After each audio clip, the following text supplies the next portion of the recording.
থাকি আর যতদিন সম্ভব।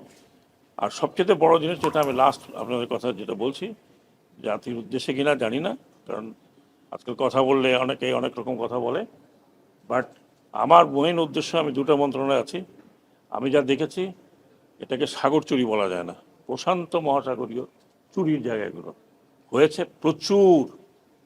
এই যে লাস্ট 15 বছর যে গভর্নমেন্ট ছিল, এ পুরো কি বলবো আর, কি শব্দ পাচ্ছি না, এবং পুরো সিস্টেম করাপ্ট করে গেছে, entire system has been corrupted.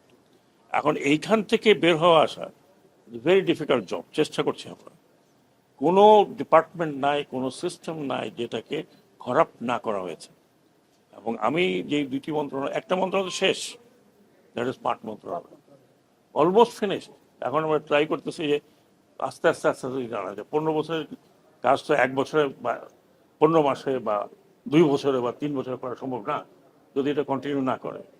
এটাই আমার প্রথম হলো যে আমরা ইন্টারনাল মার্কেটে আমরা পাটের কনজামশনটা বাড়াতে চাই, যাতে গ্রোয়ার লেভেলে তারা উৎসাহিত হয় পাট উৎপাদনে। আমি রাস্তায় আস্তে আস্তে আমি পাট যারা নিয়ে আসতেছে বাজারে তাদের সাথে কথা বলেছি, এখন 3100 3200 এরকম চলছে মন।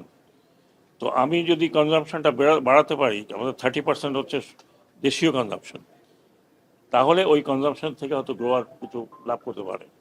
আর আপনারা জানেন যেগুলো সরকারি পাটকল ছিল একটাও চলছে না, এগুলো আমরা এখন লিজ দেওয়ার চেষ্টা করছি বিভিন্ন জায়গায়, কারণ এটা বন্ধ হয়ে গেছে এবং এই সরকারের পক্ষে বিজনেস করা খুব ডিফিকাল্ট। এটা আপনারা জানেন, আগেও দেখেছেন, এখনও দেখেছেন।